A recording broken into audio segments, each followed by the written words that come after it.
Nunca pensei que no dia do casamento da minha única filha, eu seria o responsável por arruinar a cerimônia. Aquele grito ainda ecoa na minha cabeça todas as noites antes de dormir. Estragou meu casamento, seu velho vagabundo. Foi minha Fabiola quem disse isso, com lágrimas escorrendo pelo rosto, o vestido branco contrastando com a raiva em seus olhos. Mas eu sabia o que estava fazendo. Tinha provas. Conhecia a verdade sobre aquele homem que estava prestes a levá-la para uma vida de mentiras e perigo. Meu nome é Joaquim Matos, tenho 67 anos, aposentado de uma fábrica onde trabalhei por quase 4 décadas. Perdi minha esposa há 5 anos para o câncer e desde então, Fabiola é tudo o que me resta. Moramos em Ouro Preto, uma cidade histórica de Minas Gerais, onde nossa família tem raízes há gerações. Nossa vida era simples e tranquila até o dia em que Bruno Vasconcelos apareceu. Ele surgiu como um príncipe encantado na vida da minha filha. Um empresário bem-sucedido, dono de uma imobiliária próspera no centro da cidade. Bem vestido, educado, sempre com um sorriso no rosto e palavras doces. Fabiola, professora dedicada de uma escola municipal, se encantou completamente. Em apenas 3 meses de namoro, ele já falava em casamento. A proposta veio com um anel de diamante que, segundo ele, pertenceu à sua avó. Minha filha voltou para casa naquele dia com os olhos brilhando, mostrando o anel como se fosse um troféu. Pai, encontrei o homem da minha vida, ela disse. Algo dentro de mim se inquietou, mas engoli aquela sensação. Afinal, quem era eu para duvidar da felicidade dela? Os preparativos para o casamento começaram imediatamente. Bruno insistiu em uma cerimônia grandiosa na igreja histórica de Nossa Senhora da Consolação, seguida de uma festa no sítio Horizonte Dourado. Tudo muito caro, muito luxuoso. Ele dizia que pagaria por tudo, que não era para nos preocuparmos. Minha irmã Conceição, sempre mais desconfiada que eu, me puxou pelo braço durante uma prova de vestido e sussurrou: Joaquim, de onde vem tanto dinheiro? A imobiliária dele nem é tão grande assim. Foi a partir daí que comecei a notar certas contradições. Bruno recebia ligações estranhas e saía da sala para atendê-las. Às vezes, desaparecia por dias, alegando viagens de negócios. E o mais estranho, a mãe dele, Amanda, que conhecemos apenas uma vez, parecia desconfortável quando falávamos sobre a infância dele ou sua família. Mesmo com essas pequenas dúvidas, eu não queria estragar a felicidade da minha filha. Talvez fossem apenas neuroses de um pai viúvo, com medo de ficar sozinho. Tentei convencer a mim mesmo disso, até aquela ligação que mudou tudo. Era uma terça-feira chuvosa, faltava apenas uma semana para o casamento. O telefone tocou quando eu assistia ao Jornal da Noite. Uma voz masculina, nervosa, perguntou se eu era o pai da noiva do Bruno Vasconcelos. Quando confirmei, o homem disse apenas: precisamos conversar urgentemente. Seu futuro genro não é quem você pensa que é. Marcamos de nos encontrar no Café Mineiro, um lugar discreto perto da Praça Tiradentes. Eu não contei nada para Fabiola, que estava ocupada com os últimos detalhes do casamento.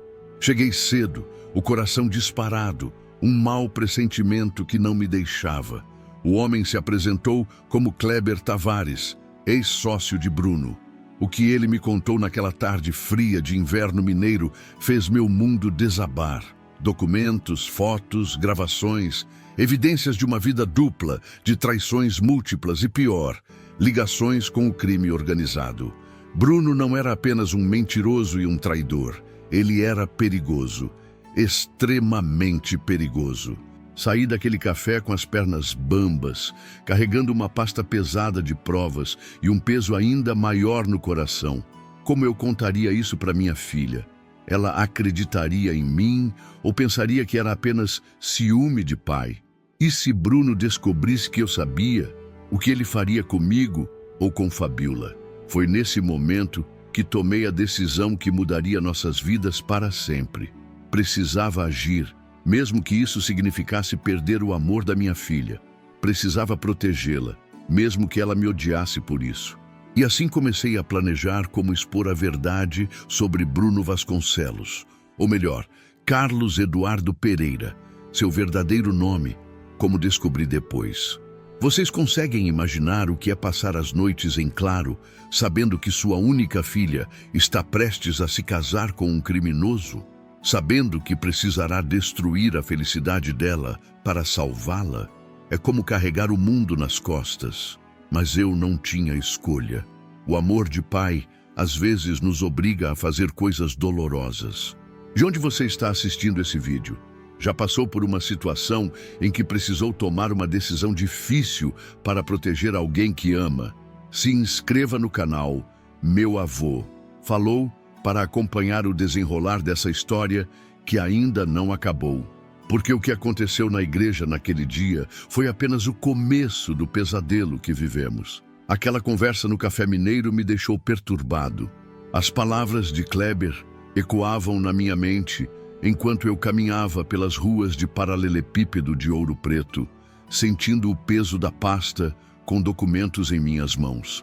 A cidade histórica, que sempre me trouxe tanto conforto com suas igrejas barrocas e casarões coloniais, parecia agora um lugar estranho, como se eu tivesse acordado em uma realidade diferente.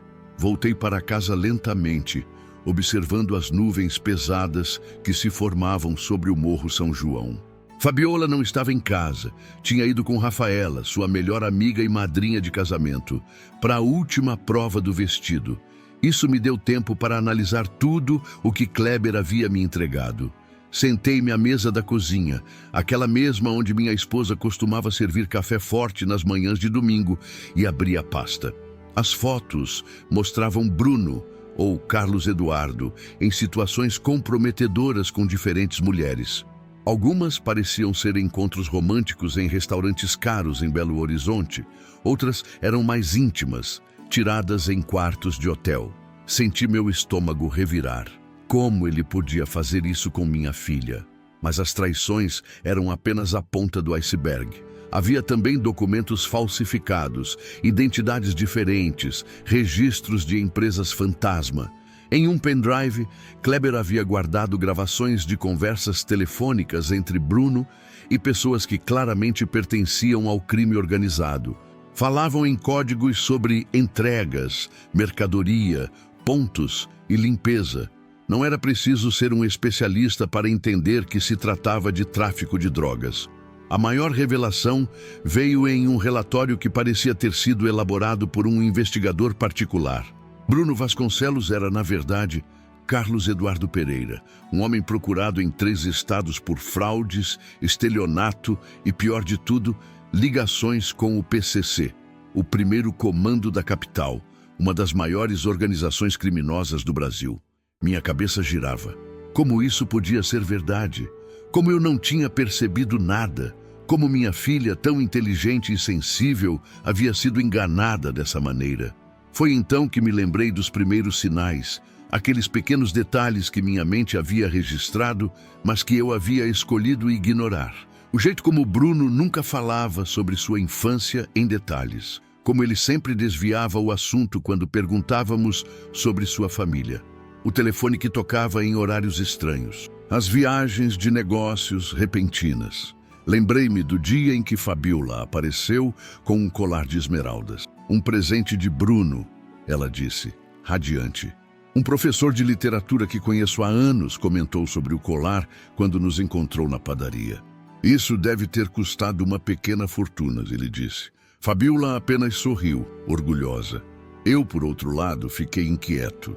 Como um empresário de uma imobiliária mediana em uma cidade pequena como Ouro Preto podia bancar presentes tão caros? Depois veio o carro novo, um SUV importado que Bruno deu a ela porque estava preocupado com sua segurança. Minha filha, que sempre dirigiu um Uno velho e nunca se importou com isso, de repente estava ao volante de um carro que custava mais do que eu ganhei em anos de trabalho na fábrica. E havia também as mudanças no comportamento dela. Fabiola sempre foi uma pessoa simples, dedicada aos alunos, apaixonada por livros. Nas sextas-feiras, costumávamos jantar juntos e depois assistir a algum filme antigo. Era nossa tradição desde a morte da minha esposa. Mas, desde que conheceu Bruno, essas noites foram se tornando cada vez mais raras. Ela começou a frequentar restaurantes caros, festas em fazendas de luxo nos arredores da cidade, a se vestir com roupas de grife. É só uma fase, eu dizia para mim mesmo. Ela está apaixonada. É normal querer impressionar o namorado.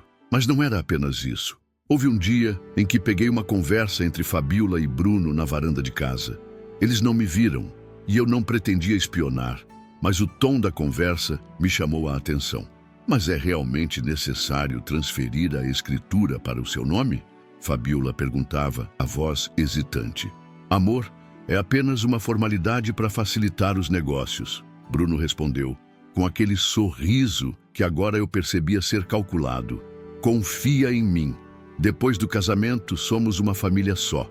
O que é meu é seu. O que é seu é meu. Estavam falando da casa onde morávamos, uma propriedade histórica que pertence à minha família há gerações. Uma propriedade valiosa não apenas pelo seu valor monetário, mas pelo significado histórico e localização privilegiada no centro de Ouro Preto. Engoli seco e me afastei, sem que eles notassem minha presença. Aquela noite liguei para minha irmã Conceição. Sempre confiei no instinto dela. Conceição é 4 anos mais nova que eu, mas sempre pareceu mais sábia. Foi ela quem cuidou de mim quando perdi minha esposa, aparecendo todos os dias com comida caseira e palavras de conforto. Eu nunca gostei desse rapaz, ela disse ao telefone sem rodeios. Tem algo no olhar dele, Joaquim. É como se ele estivesse sempre calculando algo.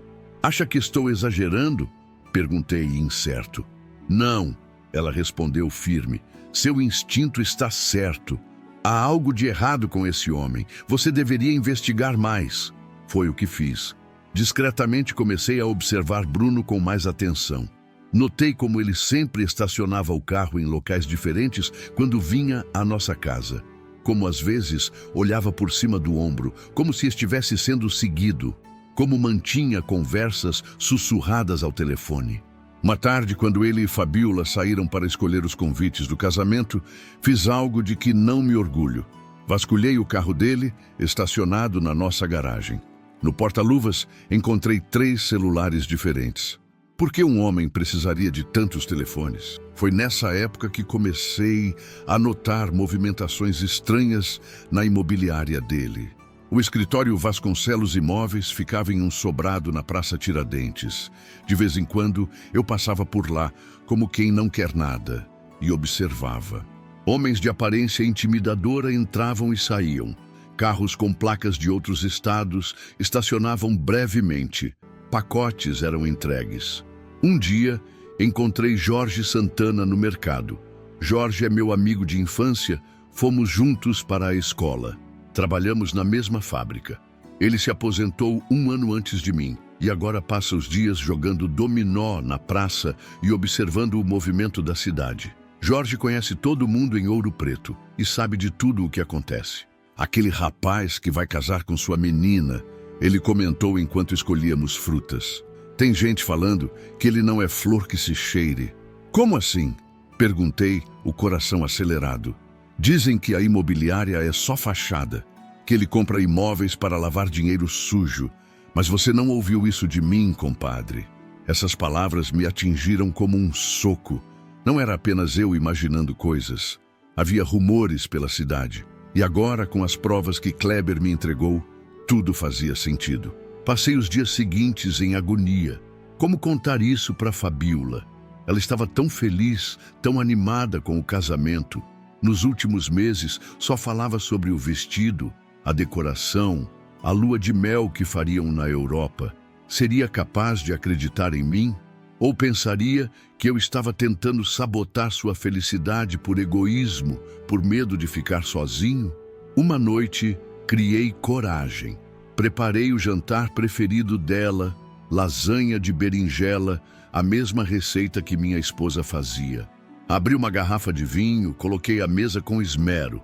Quando Fabiola chegou da escola, sorriu ao ver meu esforço. O que estamos comemorando, pai? Perguntou, deixando a bolsa sobre o sofá. Nada especial, respondi, tentando soar casual. Só queria ter um momento com você. Faz tempo que não conversamos direito. Durante o jantar, falamos sobre coisas triviais.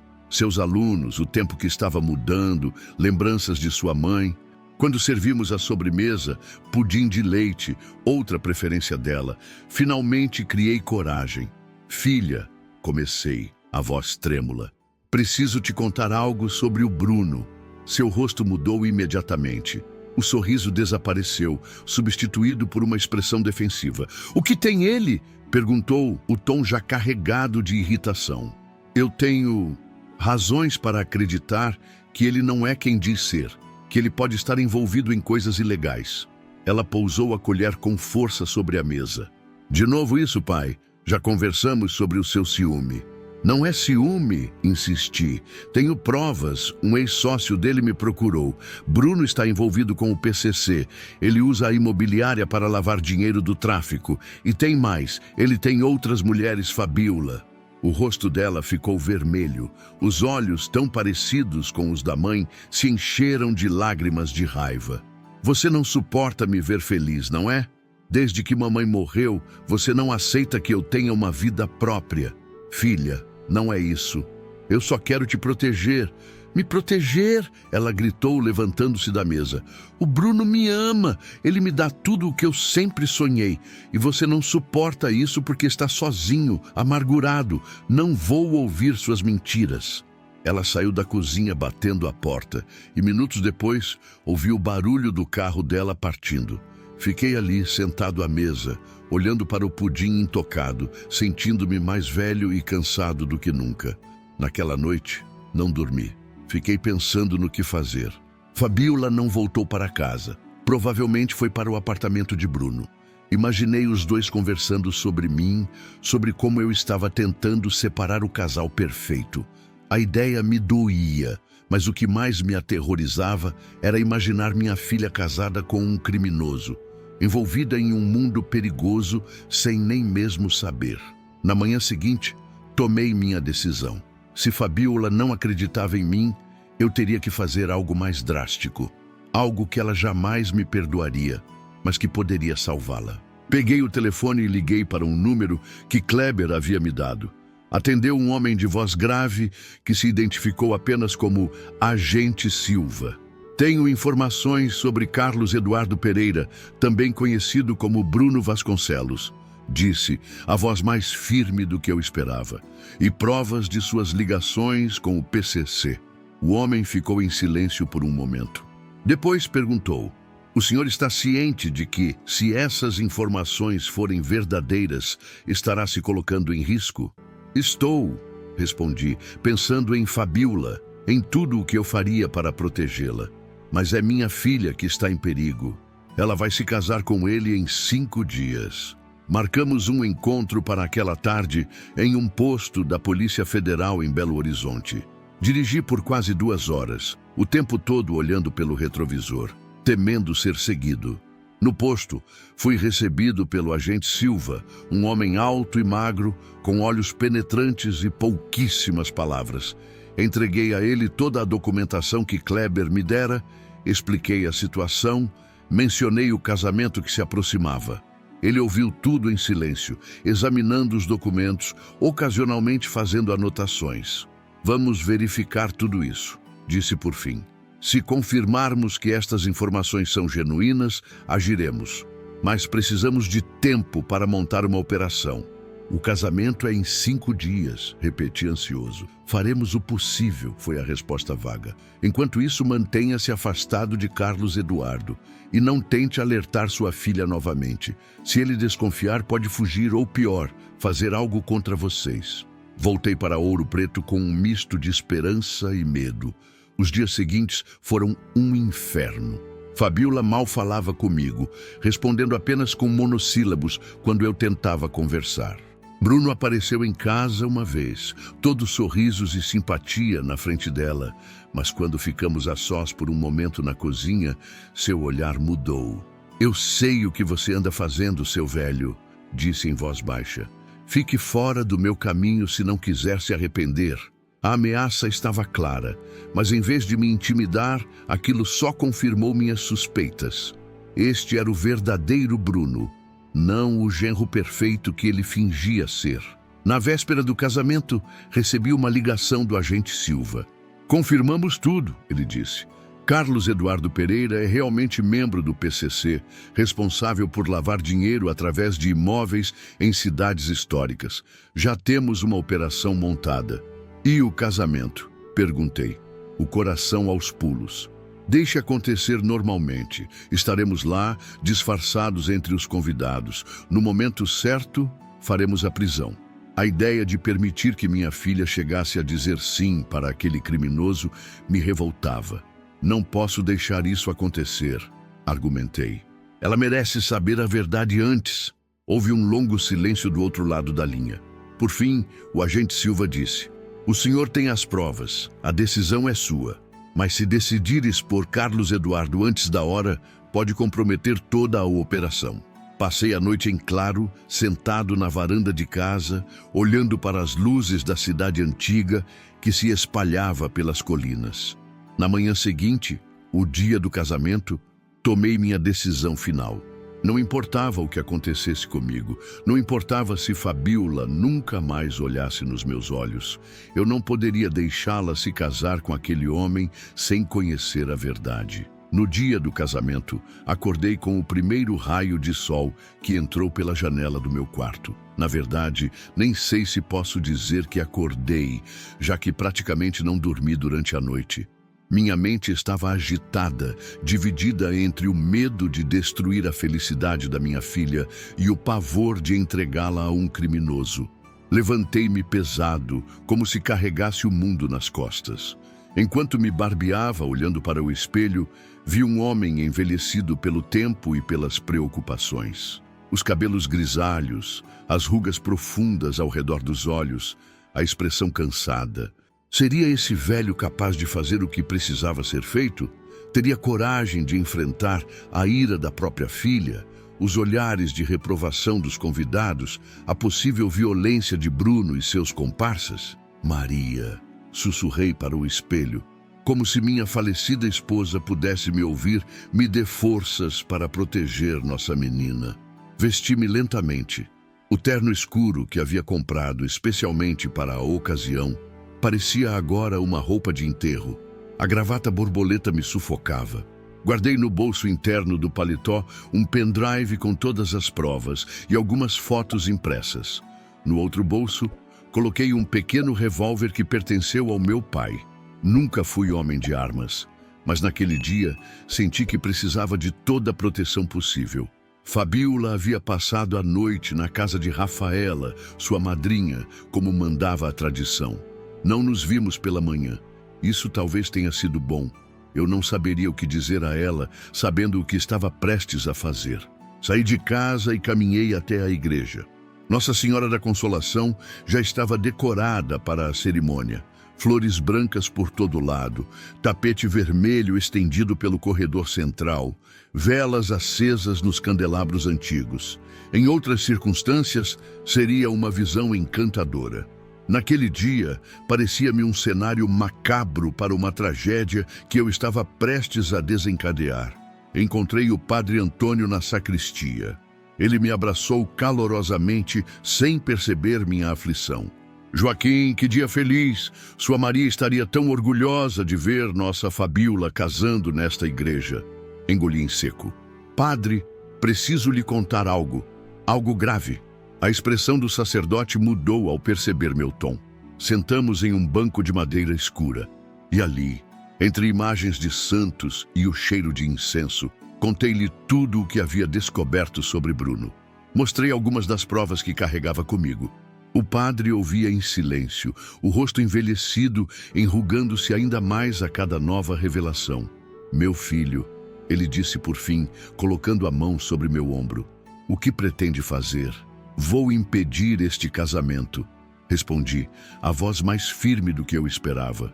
Não posso deixar minha filha se unir a este homem sem conhecer a verdade sobre ele.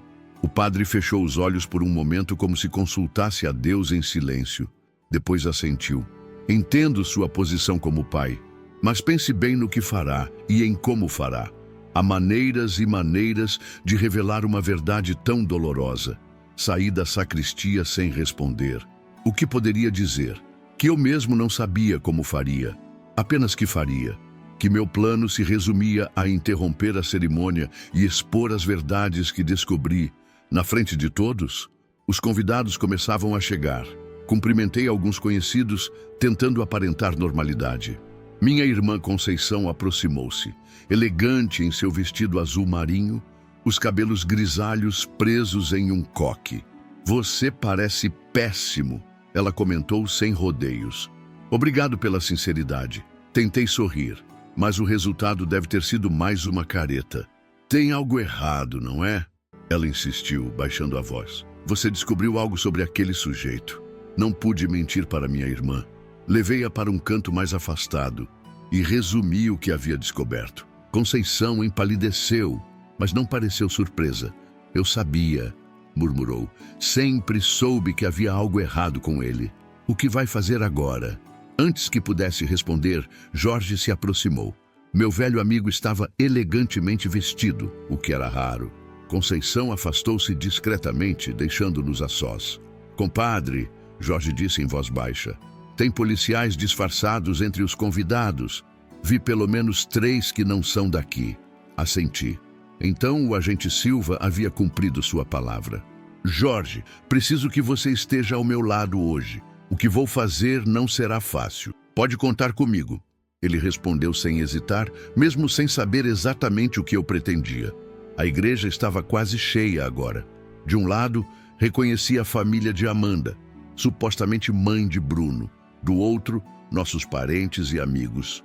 No altar, Bruno aguardava, impecavelmente vestido em um terno claro, sorrindo para os convidados, como se fosse o dia mais feliz de sua vida. Talvez fosse, mas não pelas razões que todos imaginavam. Para ele, este casamento era apenas mais um passo em seus planos criminosos. O órgão começou a tocar a marcha nupcial. Todas as cabeças se viraram para a entrada da igreja. E lá estava ela, minha Fabíola, linda em seu vestido de noiva. O véu cobria parcialmente seu rosto, mas pude ver seu sorriso radiante. Meu coração se apertou. Como eu poderia destruir esse momento? Mas como poderia permitir que ela se casasse com um criminoso, um mentiroso, um homem que a usava para seus próprios interesses? Fabíola caminhou pelo corredor sozinha. Ela havia me pedido que não a levasse ao altar. Disse que queria fazer isso do seu jeito. Na época, a recusa me magoou, mas agora parecia apropriada, considerando o que eu estava prestes a fazer. A cerimônia começou. O padre Antônio, que agora sabia a verdade, conduzia o ritual com uma expressão neutra, profissional. Seus olhos ocasionalmente encontravam os meus, como se me perguntasse silenciosamente se eu realmente iria adiante com o meu plano. Quando chegou o momento crucial, aquele em que o sacerdote pergunta se alguém tem algo a dizer contra a união, senti Jorge apertar meu ombro, dando-me coragem. Mas eu permaneci sentado, imóvel. Não seria assim, não dessa maneira tradicional. O que eu tinha a revelar merecia mais do que apenas algumas palavras de objeção. O padre continuou a cerimônia. Vi Bruno sorrir triunfante, provavelmente pensando que eu havia desistido. Fabíola parecia radiar felicidade, completamente alheia ao pesadelo que se desenrolava. Foi quando chegou o momento dos votos. Bruno falou primeiro, prometendo amor eterno com uma convicção que quase me fez duvidar de tudo o que sabia. Quase. Então, quando Fabíola estava prestes a falar, levantei-me. Meu corpo pareceu mover-se por conta própria, como se uma força maior me guiasse. Antes que continue, disse, a voz mais alta do que pretendia, ecoando pelas paredes antigas da igreja. Tenho algo que todos precisam saber. Caminhei até o altar. Senti todos os olhares sobre mim. Ouvi murmúrios de espanto. Fabíola me olhava com uma expressão de incredulidade e raiva crescente. Bruno, por outro lado, parecia estranhamente calmo, como se já esperasse por isso. Pai, Fabiola sibilou, o que pensa que está fazendo? Ignorei a pergunta e me dirigi a todos os presentes.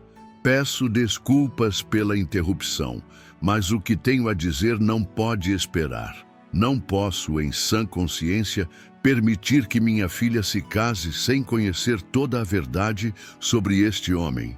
Tirei do bolso algumas das fotos que havia trazido. Entreguei-as primeiro a Fabiola, que as pegou com mãos trêmulas. Vi seu rosto mudar de expressão enquanto olhava as imagens de Bruno com outras mulheres, em situações inequivocamente íntimas. Isso é só o começo, continuei, tirando o pendrive do bolso. Neste dispositivo há provas de que Bruno Vasconcelos não é quem diz ser. Seu verdadeiro nome é Carlos Eduardo Pereira e ele é procurado em 3 estados por fraudes e ligações com o crime organizado. Bruno finalmente reagiu. Seu sorriso desapareceu, substituído por uma expressão dura, ameaçadora. Ele deu um passo em minha direção, mas foi detido por Jorge, que rapidamente se colocou ao meu lado. O senhor perdeu a cabeça, Bruno disse, tentando manter a compostura. Estas são acusações absurdas, fruto da sua imaginação doentia. Fabiola, querida, seu pai precisa de ajuda. Mas Fabiola não respondeu. Ela continuava olhando as fotos, lágrimas começando a escorrer pelo rosto maquiado. Continuei falando, determinado a ir até o fim. A imobiliária dele é uma fachada para a lavagem de dinheiro do tráfico de drogas. Ele está envolvido com o PCC, uma das maiores organizações criminosas do país. E este casamento é parte de um plano para tomar posse das propriedades da nossa família em Ouro Preto, que são pontos estratégicos para o tráfico devido à sua localização. O burburinho na igreja aumentou. Vi alguns convidados se levantando, outros cochichando entre si. Amanda, a suposta mãe de Bruno, parecia prestes a desmaiar. Fabiola, dirigi-me diretamente à minha filha. Sei que isto é difícil de acreditar, mas tenho provas. Este homem não te ama. Ele te usa para atingir seus objetivos. Foi então que o caos se instalou de vez. Bruno, percebendo que estava encurralado, empurrou Jorge com força, fazendo meu velho amigo cair. Avançou para mim com fúria nos olhos. Por instinto, recuei e coloquei a mão no bolso onde estava a arma. Mas não foi preciso usá-la. Nesse exato momento, vários homens se levantaram entre os convidados. Polícia Federal, ninguém se mova! Gritou um deles, sacando uma arma e um distintivo. O agente Silva, que eu havia conhecido dias antes, aproximou-se do altar. Carlos Eduardo Pereira, você está preso por tráfico de drogas, lavagem de dinheiro e associação ao crime organizado. Bruno olhou ao redor como um animal acuado. Por um segundo, pensei que ele tentaria fugir, mas a igreja estava cercada. Não havia saída. Então, em um ato de desespero, ele agarrou Fabiola pelo braço. Se alguém se aproximar, ela se machuca, ameaçou, puxando minha filha para perto de si. Foi o momento mais aterrorizante da minha vida. Ver minha única filha sendo usada como escudo humano pelo homem que ela amava, que estava prestes a desposar. Era como um pesadelo do qual eu não conseguia acordar. Os policiais recuaram, armas ainda apontadas. O agente Silva tentava negociar. Solte a moça, Carlos Eduardo. Você só está piorando sua situação. Bruno começou a arrastar Fabiola em direção à saída lateral da igreja. Foi quando algo inesperado aconteceu. Helena Fernandes, a ex-namorada de Bruno que Kleber havia mencionado e que eu não sabia estar entre os convidados, surgiu no caminho deles. Carlos, ela disse a voz trêmula, chega. Você já machucou pessoas demais. Bruno hesitou por um segundo, surpreso ao vê-la ali. Foi o suficiente. Fabiola, em um movimento rápido, pisou com força no pé dele e se desvencilhou de seu aperto. No mesmo instante, os policiais avançaram, dominando Bruno e o algemando. O que se seguiu foi uma confusão de gritos, choros e perguntas. Os agentes também prenderam Amanda, que não era mãe de Bruno, mas sua cúmplice nos esquemas criminosos. Alguns convidados saíram apressados da igreja, enquanto outros permaneciam paralisados pelo choque. E Fabiola, minha filha, caiu de joelhos no meio do corredor, o vestido de noiva espalhado ao seu redor como uma poça branca, o buquê esquecido no chão. Seu corpo sacudia com soluços. Aproximei-me dela, hesitante, sem saber se seria recebido com raiva ou gratidão. Filha, chamei suavemente, ajoelhando-me ao lado dela, ignorando a dor nos joelhos velhos. Ela levantou o rosto para mim, maquiagem borrada pelas lágrimas, olhos vermelhos e inchados. Por um momento, vi nela a menina que corria para meus braços quando caía da bicicleta, que me mostrava orgulhosa os desenhos que fazia na escola, que dormia no meu colo durante os filmes de domingo à tarde. Por que ele fez isso comigo? Ela perguntou, a voz embargada. Por que, pai? Não tinha resposta para essa pergunta. Como explicar a maldade humana, a capacidade que algumas pessoas têm de usar outras sem remorso? Simplesmente a abracei, tentando transmitir todo o amor e proteção que sentia.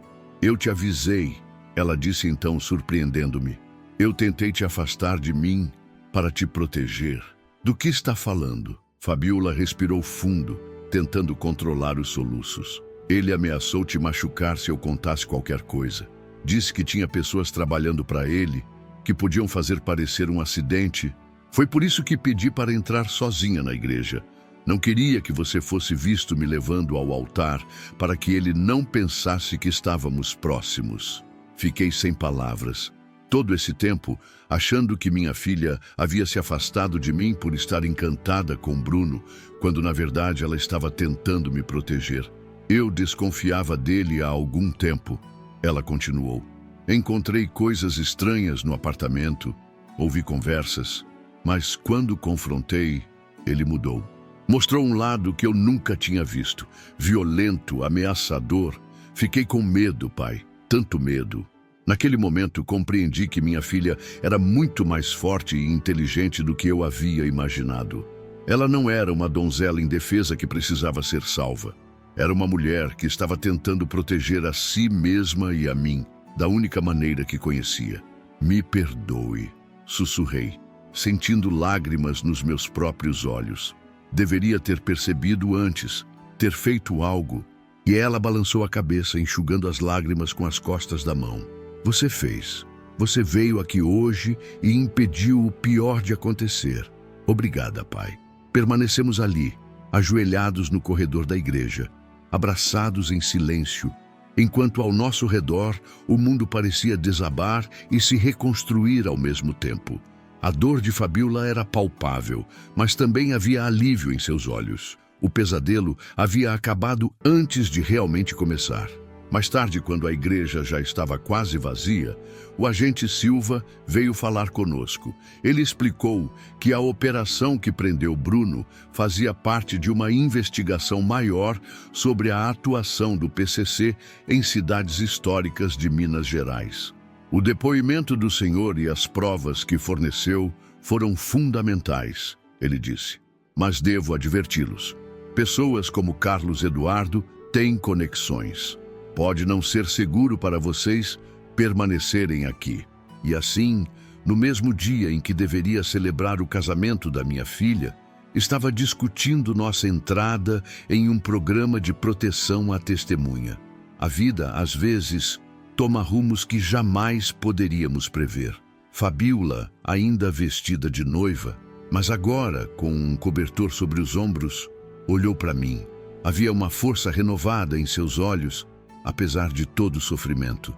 Vamos recomeçar, ela disse, pegando minha mão. Juntos, como sempre foi. Naquele momento, soube que havíamos feito a coisa certa.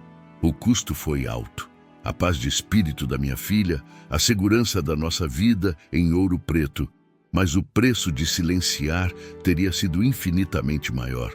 Passamos a noite que deveria ter sido de festa em uma sala na delegacia de Ouro Preto. Fabiola ainda vestia o traje de noiva, agora amarrotado e com manchas de lágrimas.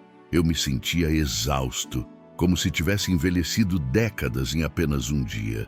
Os agentes da Polícia Federal faziam perguntas, muitas perguntas, sobre Bruno. ou melhor, Carlos Eduardo, sobre sua rotina, seus contatos, as pessoas que frequentavam a imobiliária. Minha filha respondia mecanicamente, os olhos vazios, como se estivesse em transe. De vez em quando, ela olhava para mim buscando apoio, e eu tentava transmitir força com meu olhar, embora por dentro também estivesse devastado. Precisamos que vocês deixem a cidade o mais rápido possível, explicou o agente Silva, servindo-nos café em copos de plástico. Carlos Eduardo tem conexões poderosas no PCC. Mesmo preso, ele pode ordenar retaliações. Deixar Ouro Preto? Perguntei, sentindo o peso daquelas palavras. Esta é nossa casa. Nossa família está aqui há gerações. Entendo, Sr. Matos, mas estamos falando da segurança de vocês. O programa de proteção à testemunha oferecerá novas identidades, um lugar seguro para viver, apoio financeiro inicial. É temporário até que o julgamento termine e a rede de Carlos Eduardo seja completamente desmantelada. Temporário. A palavra ecoou na minha mente. Quanto tempo significava? Meses? Anos? Olhei ao redor da sala fria da delegacia, para os arquivos empilhados, o mapa de Minas Gerais na parede descascada, o ventilador de teto que girava preguiçosamente. Seria esta a última noite que passaríamos em nossa cidade? Fabiola colocou a mão sobre a minha. Seus dedos estavam gelados, mas seu toque me trouxe de volta à realidade. Vamos fazer o que for preciso, pai, ela disse, a voz rouca de tanto chorar. Não temos escolha. Não tínhamos mesmo. Concordamos em entrar no programa. Nos deram algumas horas para voltar para casa e separar apenas o essencial. Um agente nos acompanhou. Para nossa proteção, explicaram. Nossa casa, aquela construção colonial que havia abrigado gerações da família Matos, parecia estranhamente silenciosa quando entramos. As luzes da festa que nunca aconteceu ainda estavam ligadas no jardim, criando sombras fantasmagóricas. Fabiola subiu para seu quarto para trocar o vestido de noiva enquanto eu vagava pela sala, tocando os móveis antigos, olhando as fotografias nas paredes, despedindo-me silenciosamente de cada memória. Uma foto em particular chamou minha atenção. Eu e Maria no dia do nosso casamento, há quase 4 décadas. Ela usava um vestido simples, eu um terno emprestado do meu pai. Éramos jovens. Sorríamos com aquela certeza que só os jovens têm, de que o amor resolveria tudo. E, de certa forma, resolveu. Mesmo depois que ela partiu, o amor que sentíamos um pelo outro continuou me guiando, me dando força para proteger o fruto desse amor, nossa filha. Tirei a fotografia da parede e a guardei na pequena mala que estava preparando. Não poderia deixá-la para trás. Fabiola desceu as escadas vestindo jeans e uma blusa simples, o cabelo ainda preso em um penteado elaborado, contrastando estranhamente com a roupa casual. Trazia uma mochila pequena. É só isso que vai levar? Perguntei, surpreso. O que mais eu precisaria? Ela respondeu com um dar de ombros. Roupas podemos comprar. O resto são só coisas. Sua maturidade me impressionou. Ali estava minha filha, que horas antes sonhava com um casamento perfeito e uma vida de luxo ao lado de um homem que acreditava amar, agora reduzindo sua existência ao conteúdo de uma mochila, pronta para deixar tudo para trás. O agente que nos acompanhava checou o relógio. Precisamos ir, ele disse. O carro está esperando. Olhei uma última vez para nossa casa, para os espaços onde Maria havia cozinhado, onde Fabiola havia dado seus primeiros passos, onde tantas risadas e lágrimas haviam sido compartilhadas. Então fechei a porta, sabendo que talvez nunca mais voltássemos. Um carro preto nos esperava na rua. Era quase meia-noite e as ruas históricas de Ouro Preto estavam desertas. O motorista, outro agente federal, assentiu quando entramos e deu partida imediatamente. Para onde estamos indo? Perguntei, enquanto o carro descia as ladeiras íngremes da cidade. Por enquanto, para Belo Horizonte, respondeu o agente Silva, que nos encontrou no caminho. De lá, vocês seguirão para o destino final, mas por questões de segurança, não posso revelar para onde ainda. O carro seguia veloz pela estrada escura que serpenteava entre as montanhas de Minas Gerais. Fabiola adormeceu, com a cabeça apoiada no meu ombro, exausta pelo turbilhão emocional do dia. Fiquei acordado, observando a paisagem noturna passar pela janela, pensando em como nossa vida havia virado de cabeça para baixo em tão pouco tempo. Chegamos a Belo Horizonte ao amanhecer. Fomos levados para um prédio sem identificação no centro da cidade, onde nos ofereceram um quarto para descansar. Dormimos por algumas horas, um sono agitado e povoado por pesadelos. Quando acordamos, fomos conduzidos a uma sala de reuniões onde vários agentes nos aguardavam. A partir de agora, vocês são Roberto e Camila Silveira, explicou uma agente entregando-nos documentos novos, carteiras de identidade, CPF, certidões. Pai e filha vindos de Recife, Pernambuco, em busca de um recomeço após a morte da mãe. A história que criaram para nós não estava tão longe da verdade, exceto pela origem. Olhei para os documentos, tentando assimilar meu novo nome, minha nova identidade. Seria possível deixar Joaquim Matos para trás e me tornar Roberto Silveira? Vocês irão para uma pequena cidade no interior da Bahia, continuou a agente. Alugamos uma casa modesta para vocês. Senhor Silveira, o programa providenciou um emprego como zelador em uma escola local. E para a senhora, há uma vaga como professora substituta na mesma instituição.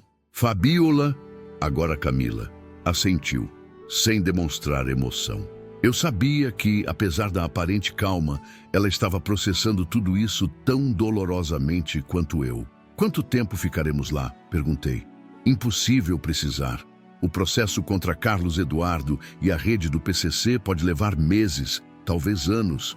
Dependerá de muitos fatores, mas fiquem tranquilos. Manteremos contato regular e os informaremos sobre o andamento do caso. Anos. A palavra caiu como uma pedra no meu estômago. Anos vivendo com uma identidade falsa, longe de tudo e todos que conhecíamos. Mas olhei para minha filha e soube que faria isso e muito mais para mantê-la segura. Na manhã seguinte, embarcamos em um ônibus comum para a Bahia. Nada de carros oficiais ou escolta.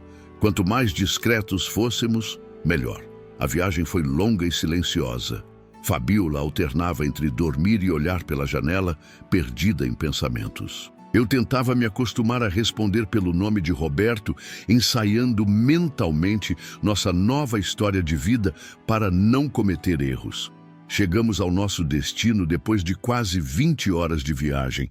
Era uma cidadezinha chamada Flores do Rio, nome que depois descobri ser fictício, criado especialmente para o programa de proteção, localizada no interior baiano, longe das rotas turísticas. Um lugar onde ninguém pensaria em procurar uma professora de Ouro Preto e seu pai aposentado. Nossa casa era pequena, mas limpa e acolhedora. 2 quartos, uma sala que se integrava com a cozinha, um quintal nos fundos com algumas árvores frutíferas. Tudo muito diferente da nossa casa colonial em Ouro Preto, mas, naquele momento, representava segurança. E isso era tudo o que importava. Nas primeiras semanas, vivemos como autômatos. Acordávamos, íamos para a escola onde ambos trabalhávamos, voltávamos para casa, preparávamos refeições simples, assistíamos um pouco de televisão, dormíamos. Raramente conversávamos sobre o que havia acontecido, como se houvesse um acordo tácito de que o passado era território proibido. Foi numa noite quente de verão, cerca de um mês depois de nossa chegada, que o silêncio finalmente se quebrou. Estávamos sentados na varanda pequena, bebendo suco de maracujá, quando Fabiola de repente começou a chorar. Não era um choro dramático, mas lágrimas silenciosas que escorriam por seu rosto. "Filha!" chamei preocupado. "O que foi?" Ela enxugou as lágrimas com as costas da mão, um gesto que me lembrou tanto de quando era criança. "Desculpe, pai. É tudo isso. A vida que perdemos, as pessoas que deixamos para trás. Jorge, tia Conceição, meus alunos. Nunca pude me despedir." "Também sei como se sente", respondi pegando sua mão. Também sinto falta de tudo, mas precisamos olhar para frente agora. É a única maneira de sobreviver a isso. Às vezes me pergunto, ela continuou, a voz trêmula, se teria sido diferente se eu tivesse percebido antes quem ele realmente era. Se eu tivesse prestado atenção aos sinais. Não se torture assim, interrompi. Carlos Eduardo enganou muita gente. Pessoas experientes, autoridades. Ele era um profissional na arte de enganar. Você não tinha como saber, mas você sabia, ela argumentou, olhando-me nos olhos. Você sempre desconfiou dele, porque não viu o que você via. Suspirei profundamente. Como explicar que o amor muitas vezes nos cega, nos torna vulneráveis? Como dizer a ela que, na idade dela, também cometi erros, também confiei em quem não devia? O importante é que você está segura agora, respondi por fim. E um dia, quando tudo isso acabar, poderemos voltar para casa. Ela sorriu tristemente. Será que ainda teremos uma casa para voltar? E se o PCC se vingar, destruindo tudo o que deixamos para trás? Era um medo legítimo, um que também me assombrava nas noites insones.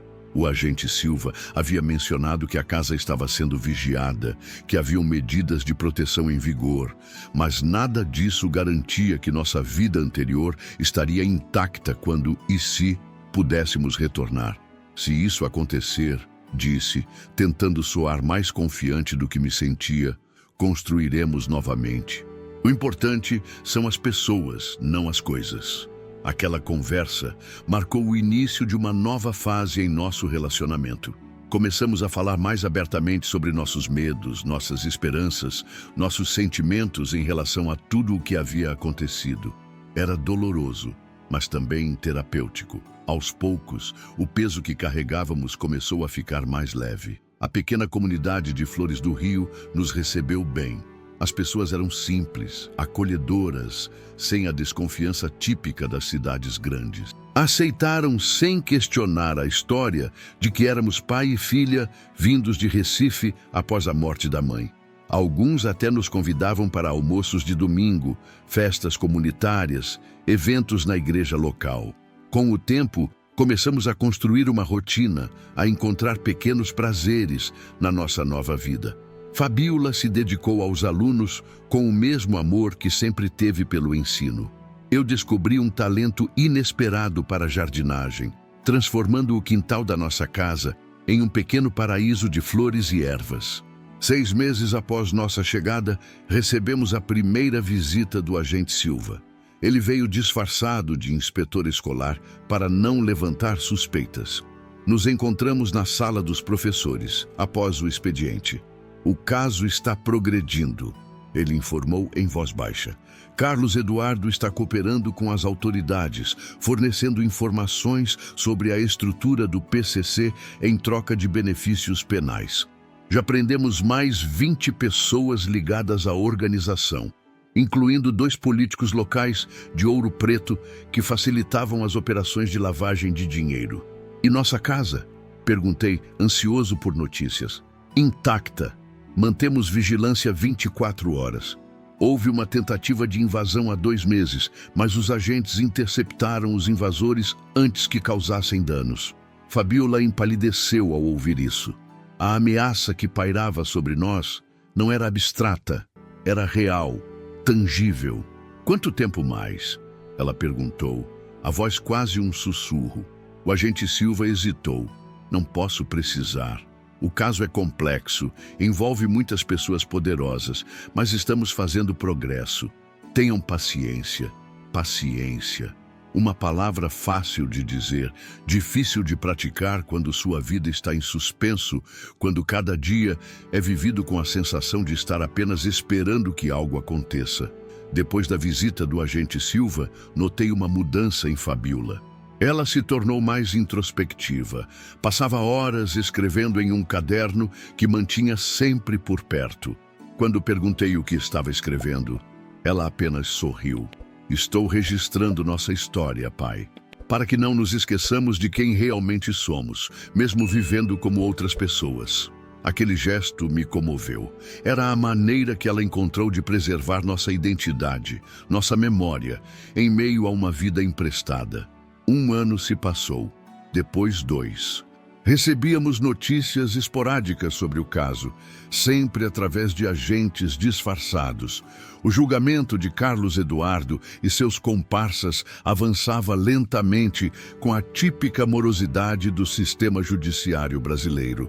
A cada atualização, oscilávamos entre a esperança de um dia voltar para casa e a resignação de que Flores do Rio talvez fosse nosso lar definitivo. Em uma tarde de domingo, enquanto assistíamos ao jogo do Cruzeiro pela televisão, o time pelo qual sempre torci, um dos poucos hábitos que mantive da minha vida anterior, Fabiola me surpreendeu com uma pergunta.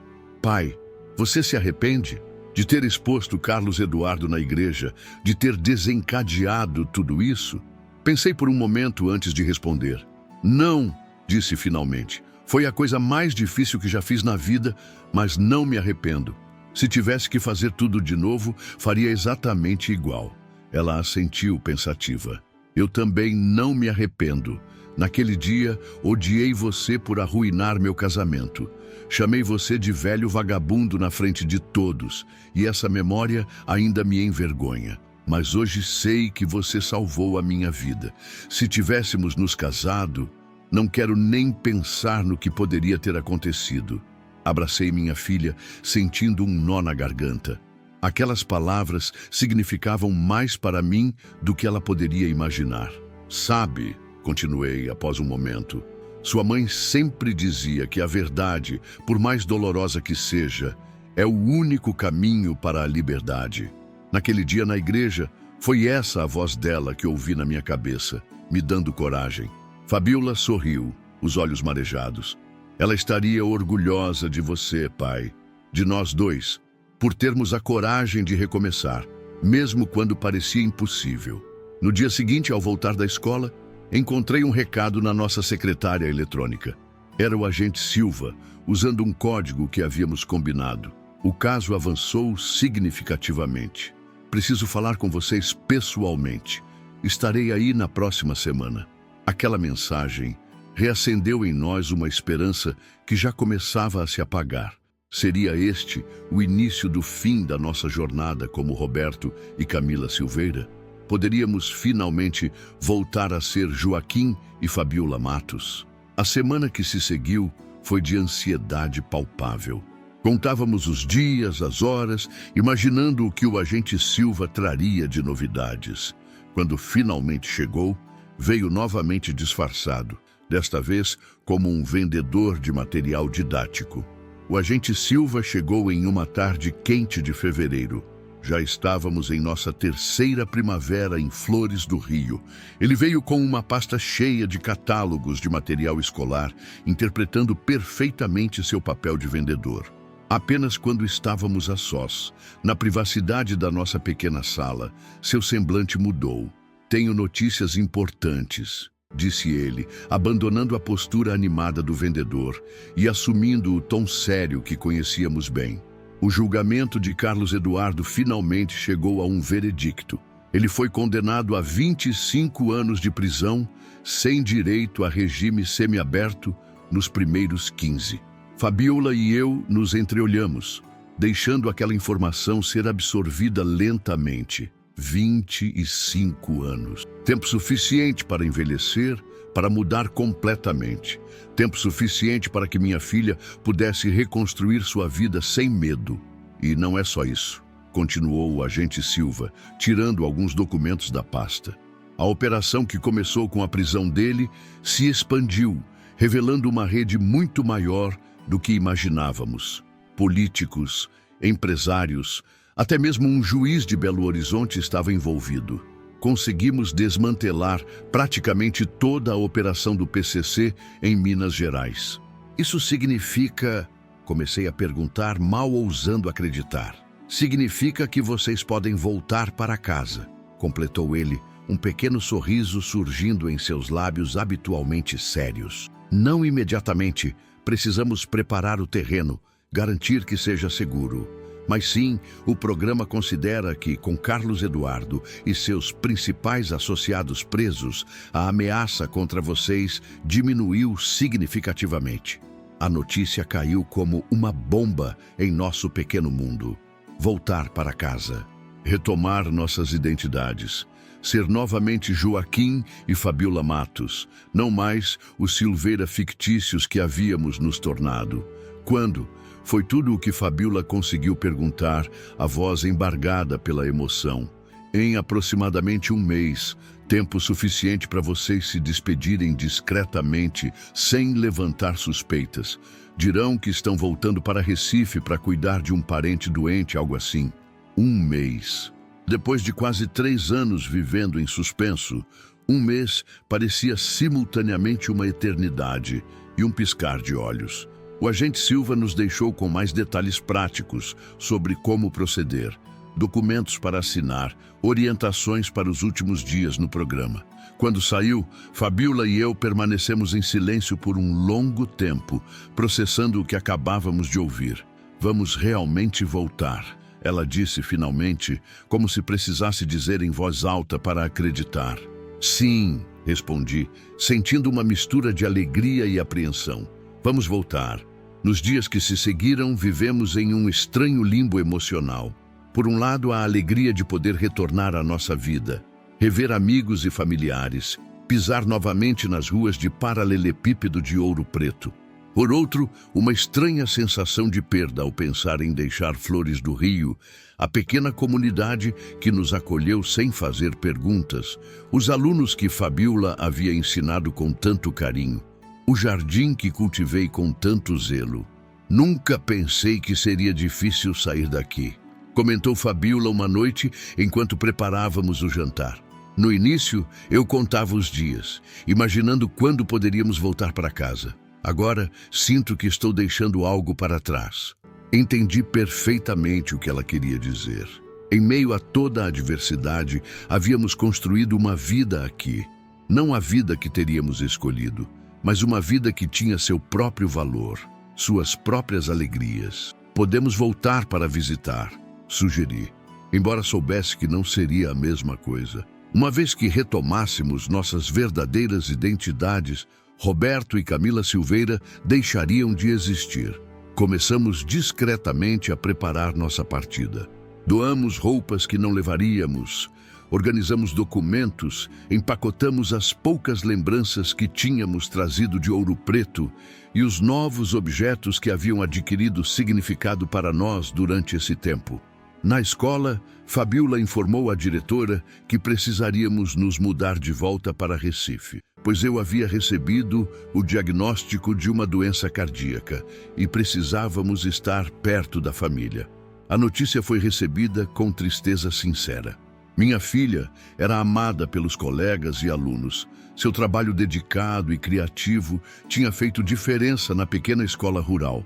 Eu também me despedi do meu emprego como zelador, onde havia conquistado o respeito de todos com meu trabalho meticuloso e minha disposição para ajudar além das minhas obrigações. O diretor até organizou uma pequena festa de despedida, onde recebi um relógio de presente, ironicamente, um objeto para marcar o tempo, quando o que mais desejava era recuperar o tempo perdido. Uma semana antes da nossa partida programada, recebemos uma visita inesperada. Não era o agente Silva, mas uma mulher que nunca tínhamos visto antes. Alta, de cabelos castanhos curtos e olhos atentos, ela se apresentou como agente Raquel, a nova responsável pelo nosso caso. "Onde está o agente Silva?" Perguntei, imediatamente desconfiado. "Ele foi transferido para outra operação", ela explicou, mostrando suas credenciais. "Sou a nova encarregada da transição de vocês de volta para suas identidades originais." Algo na maneira como ela falava, como seus olhos percorriam nossa casa, me deixou inquieto. Fabiola também parecia tensa, embora tentasse disfarçar. A agente Raquel nos entregou novos documentos, explicou o itinerário detalhado da nossa viagem de volta, repassou as orientações de segurança. Tudo parecia em ordem, mas uma sensação desconfortável persistia. Depois que ela saiu, Fabíola expressou o que ambos sentíamos. Tem algo estranho nela, pai. O agente Silva sempre nos avisava antes quando outra pessoa viria em seu lugar. E por que ele seria transferido justamente agora, quando estamos prestes a concluir o processo? Concordei com um aceno de cabeça. Vamos ligar para o número de emergência que ele nos deu. Tentei o contato, mas a linha não completava a chamada. Tentei novamente, várias vezes, sempre com o mesmo resultado. A inquietação cresceu. E se for uma armadilha? Fabíola verbalizou o medo que começava a se formar. E se Carlos Eduardo, mesmo preso, tenha conseguido descobrir onde estamos? A possibilidade era aterradora, mas não podia ser descartada. Carlos Eduardo tinha recursos, conexões. E se tudo o que a agente Raquel nos contou fosse mentira? E se o julgamento não tivesse terminado ou se ele tivesse fugido? Precisamos ter certeza, decidi. Amanhã vou até a cidade vizinha, onde tem uma delegacia maior. De lá, posso tentar contato com a sede da Polícia Federal em Salvador. Foi o que fiz. Na manhã seguinte, peguei o único ônibus que fazia o trajeto até Novo Horizonte, a cidade mais próxima, a cerca de 2 horas de Flores do Rio. Na delegacia, expliquei que precisava fazer uma ligação importante e confidencial. O delegado local, um homem de meia idade com um bigode farto, me olhou com desconfiança, mas permitiu que eu usasse o telefone da sua sala. Disquei o número da Polícia Federal em Salvador, que havíamos memorizado no início do programa. Após várias transferências e identificações, finalmente consegui falar com alguém que confirmou minhas suspeitas. Não havia nenhuma agente Raquel designada para nosso caso. O agente Silva continuava responsável por nós e, segundo os registros, não havia feito nenhuma visita recente. Senti o sangue gelar. Estávamos em perigo. Voltei para Flores do Rio no último ônibus do dia, chegando já à noite. Durante todo o trajeto, minha mente fervilhava com preocupações. Quem era a falsa agente? Como haviam nos encontrado? E mais urgente, Fabíola estava segura? Entrei em casa chamando por minha filha, mas não obtive resposta. As luzes estavam apagadas, o que era estranho, pois já passava das 8 da noite. Acendi as luzes da sala e vi que algo estava errado. Uma cadeira caída, livros espalhados pelo chão, sinais de luta. "Fabíola!" gritei, correndo pela casa pequena, verificando cada cômodo. Nada. Minha filha havia desaparecido. No quarto dela, encontrei um bilhete rabiscado às pressas. "Pai, eles me levaram. A falsa agente não veio sozinha. Dizem que vão me levar para ele. Cuidado." Meu mundo desabou. Precisava agir rápido. Mas como? A delegacia local era minúscula, sem recursos para lidar com uma situação dessas. A polícia de Novo Horizonte demoraria horas para chegar. Não tinha como contatar diretamente o agente Silva. Foi quando notei algo que a falsa agente Raquel havia deixado para trás. Uma caneta com o logotipo de um hotel em Salvador. Talvez fosse coincidência, talvez fosse uma pista. Não tinha tempo para analisar as possibilidades. Precisava seguir qualquer indício, por mais tênue que fosse. Peguei o pouco dinheiro que tínhamos guardado, a arma que o agente Silva havia nos deixado para emergências, escondida em um compartimento secreto no forro do teto, e saí na noite quente da Bahia. Não havia ônibus àquela hora. Fui até a casa de João, um professor de educação física da escola que tinha um carro antigo. Contei uma história sobre minha filha tendo sido levada às pressas para um hospital em Salvador devido a uma apendicite aguda. João, um homem de bom coração, não hesitou em me emprestar o veículo. Dirigi pela estrada escura em direção a Salvador, mais de 300 quilômetros de distância. O caminho parecia interminável.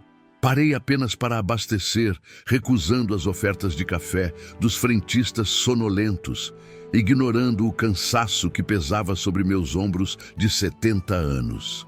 Cheguei a Salvador ao amanhecer. A cidade estava começando a despertar. Os primeiros vendedores montando suas barracas, pescadores retornando com o resultado da pesca noturna. Fui direto ao hotel cujo nome estava na caneta. Marina Palace, um estabelecimento de médio porte no centro da cidade. Na recepção, inventei uma história sobre minha filha ter esquecido um documento importante no quarto. A recepcionista, uma jovem simpática, checou no sistema. Desculpe, senhor, não temos nenhuma hóspede registrada com esse nome. Ela pode ter se registrado como Raquel, sugeri, descrevendo a falsa agente. A moça digitou novamente. Ah, sim, a senhora Raquel Costa, quarto 703. Ela deu entrada ontem à tarde, com uma acompanhante.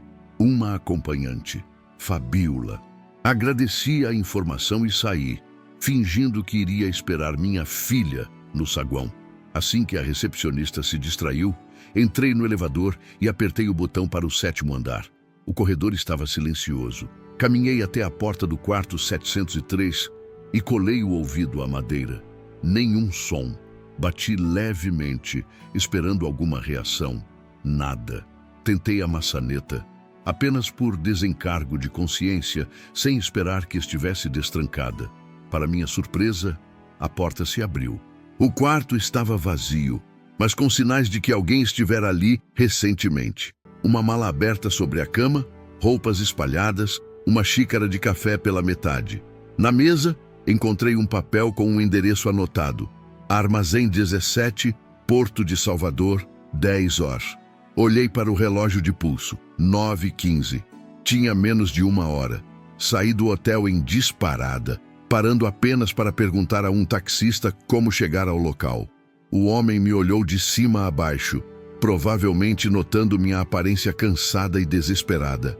O senhor tem certeza? Aquela área não é muito segura. Tenho certeza, respondi entrando no táxi sem mais explicações. Durante o trajeto, verifiquei a arma no bolso do casaco, assegurando-me de que estava carregada. Nunca fui homem de violência, mas naquele momento faria qualquer coisa para salvar minha filha.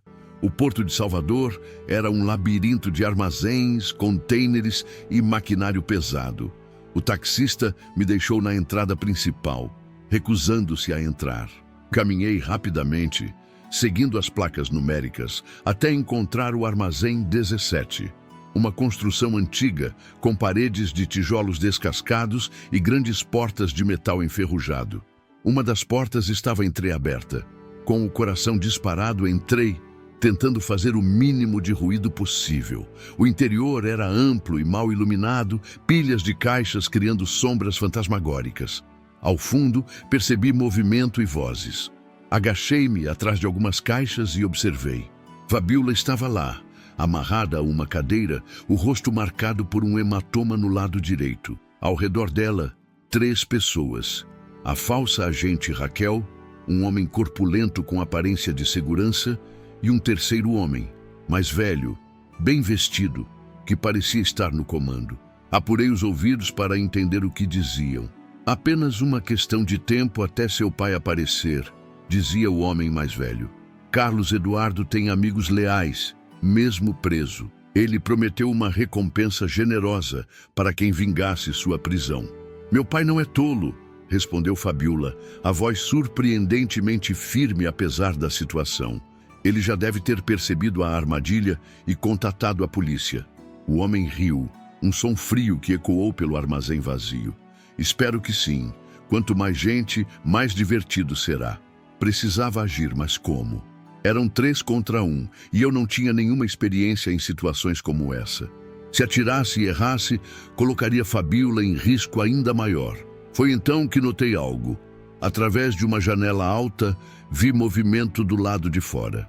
Silhuetas que se moviam com a precisão de profissionais, aproximando-se estrategicamente do armazém. A polícia, o agente Silva, não importava, precisava criar uma distração para dar tempo a quem quer que fosse para entrar. Peguei uma garrafa vazia que estava entre as caixas e a arremessei para o lado oposto do armazém. O barulho de vidro estilhaçando atraiu imediatamente a atenção dos 3 captores. Vá verificar, ordenou o homem mais velho ao segurança. Enquanto o homem se afastava para verificar o barulho, aproveitei a oportunidade. Saí do meu esconderijo e, antes que pudessem reagir, apontei a arma diretamente para o homem mais velho.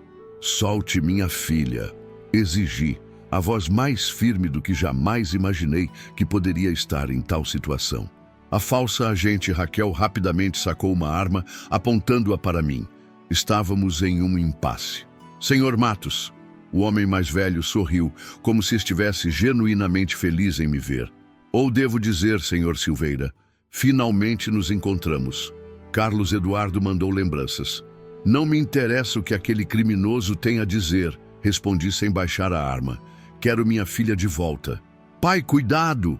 Gritou Fabiola, tentando se soltar das amarras. O segurança, que tinha ido verificar o barulho, voltou correndo. Tem alguém lá fora, muita gente! Foi o momento que eu esperava. A distração foi suficiente para que o homem mais velho desviasse o olhar por um segundo. Não hesitei. Atirei, acertando seu ombro. Ele gritou de dor, caindo para trás. No mesmo instante, as portas do armazém se abriram com estrondo e vários homens armados invadiram o local, gritando: Polícia Federal, todos no chão! Agora! Reconheci o agente Silva entre eles liderando a operação. A falsa agente Raquel tentou reagir, mas foi rapidamente dominada. O segurança nem tentou resistir, jogando sua arma no chão e erguendo as mãos. Corri até Fabiola, desatando as cordas que a prendiam à cadeira. Assim que se viu livre, ela se jogou em meus braços, tremendo. Como você me encontrou? Perguntou entre lágrimas de alívio. Um pai sempre encontra sua filha, respondi, abraçando-a com força, sentindo seu coração batendo acelerado contra o meu. O agente Silva se aproximou, enquanto seus homens algemavam os 3 captores e verificavam o armazém em busca de outros possíveis cúmplices. Desculpe pelo susto, ele disse. Percebemos a infiltração no programa há 2 dias, quando uma informação confidencial foi acessada por uma pessoa não autorizada. Viemos o mais rápido possível, mas vocês já tinham saído de Flores do Rio. Como nos encontrou? Perguntei, ainda abraçado à Fabiola. Rastreamos o celular da falsa agente e recebemos informações de um professor em Flores do Rio sobre um senhor desesperado que pegou seu carro emprestado para ir atrás da filha, João. O bom João tinha percebido que algo estava errado e contatado as autoridades. Quem são eles? Perguntei, apontando para os captores que agora eram levados para fora do armazém. O homem mais velho é Ernesto Viana, tio de Carlos Eduardo. Os outros 2 são contratados, profissionais que trabalham para quem paga melhor. Estamos investigando há meses uma possível infiltração no programa de proteção e finalmente os pegamos. Estou aqui hoje, 5 anos depois daquele dia, no Porto de Salvador, sentado na varanda da nossa casa em Ouro Preto, observando o sol se pôr atrás das montanhas de Minas Gerais. Nunca imaginei que viveria para contar essa história. Uma história que começou com um casamento interrompido e terminou com uma família reconstruída das cinzas do que poderia ter sido uma tragédia. Depois daquele confronto no armazém, Fabiola e eu passamos mais 6 meses sob proteção, mas dessa vez em um local diferente, com segurança reforçada. O julgamento de Ernesto Viana e seus cúmplices foi rápido, resultando em condenações pesadas.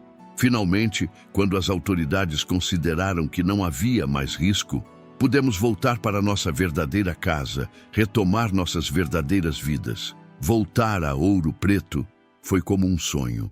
As ruas de paralelepípedo, as igrejas barrocas, as montanhas ao redor, tudo estava exatamente como lembrávamos, como se o tempo tivesse congelado, esperando nosso retorno. Nossa casa estava intacta, protegida pela vigilância constante que a Polícia Federal manteve durante nossa ausência. Jorge, meu velho amigo, foi o primeiro a nos receber, com lágrimas nos olhos e um abraço apertado. Minha irmã Conceição organizou uma pequena festa de boas-vindas, reunindo os amigos mais próximos que havíamos deixado para trás. Foram momentos de emoção, de reconexão, de cura. Fabiola voltou a lecionar na mesma escola onde trabalhava antes. Seus antigos alunos, agora mais crescidos, a receberam com cartazes de boas-vindas. Quanto a mim, decidi não retornar à aposentadoria ociosa. Minha experiência como zelador em Flores do Rio havia despertado em mim Um gosto pelo trabalho manual, pelo cuidado com espaços. Comecei a trabalhar meio período na preservação dos jardins históricos de Ouro Preto, encontrando paz entre as plantas e as flores. Carlos Eduardo continua cumprindo sua pena. Às vezes, recebo atualizações do agente Silva, que se tornou um amigo. A rede criminosa que ele comandava foi completamente desmantelada. Os políticos e empresários envolvidos foram expostos, julgados, condenados. O dinheiro do tráfico não mais circula livremente pelas ruas históricas de nossa cidade. E Fabiola? Minha filha encontrou uma força interior que nem ela mesma sabia que possuía. A experiência traumática a transformou não em uma pessoa amarga ou temerosa, mas em alguém mais consciente do valor da verdade, da importância da família, da fragilidade e preciosidade da vida. Ela começou a dar palestras em escolas sobre os perigos dos relacionamentos abusivos, sobre como identificar sinais de alerta. Seu trabalho já ajudou muitas jovens a escaparem de situações potencialmente perigosas. Há 2 anos, ela conheceu um professor de História da Universidade Federal de Ouro Preto, um homem gentil, honesto, sem segredos obscuros ou intenções ocultas. Casaram-se no ano passado em uma cerimônia simples no jardim de nossa casa. Desta vez, tive a honra de conduzi-la ao altar. E desta vez não houve interrupções, apenas lágrimas de alegria e promessas sinceras. A vida nos ensina lições de maneiras inesperadas, muitas vezes dolorosas. Aprendi que às vezes é preciso destruir a ilusão de felicidade para construir uma felicidade verdadeira. Aprendi que um pai deve ter a coragem de fazer o que é certo, mesmo quando isso significa ser temporariamente odiado pelo filho que ama. Aprendi que recomeços são possíveis, que cicatrizes podem ser marcas de honra, não apenas de dor. Amigos que estão me assistindo, se essa história tocou seu coração, peço que se inscrevam no canal Meu Avô Falou. Temos muitas outras histórias de vida, relatos reais que podem inspirar, ensinar, comover. Cada inscrição nos ajuda a continuar compartilhando essas experiências que muitas vezes ficam escondidas nas sombras do cotidiano. Deixem seus comentários também. O que fariam no meu lugar? Teriam a coragem de interromper o casamento da própria filha para salvá-la de um criminoso? Já passaram por situações em que tiveram que fazer escolhas difíceis por amor? Suas histórias e opiniões são valiosas. Fazem parte desse diálogo que estamos construindo juntos. Não se esqueçam de curtir o vídeo. Parece um gesto simples, mas faz toda a diferença para que nosso conteúdo alcance mais pessoas. E se puderem, deem uma olhada nos outros vídeos do canal. Há relatos igualmente emocionantes esperando por vocês. Por último, gostaria de pedir sua ajuda. Fazer esses vídeos diariamente requer muito trabalho, pesquisa, produção. Se nossa história te tocou e você quer nos ajudar a continuar, considere contribuir com o Valeu Demais, uma forma de doação que ajuda a cobrir os custos do canal. Cada contribuição, por menor que seja, nos ajuda a trazer mais histórias como essa para vocês todos os dias. Obrigado por me ouvirem, por compartilharem esse momento comigo. A verdade pode ser dolorosa, mas como aprendi naquele dia no altar, é o único caminho para a liberdade. Até o próximo relato no Meu Avô Falou.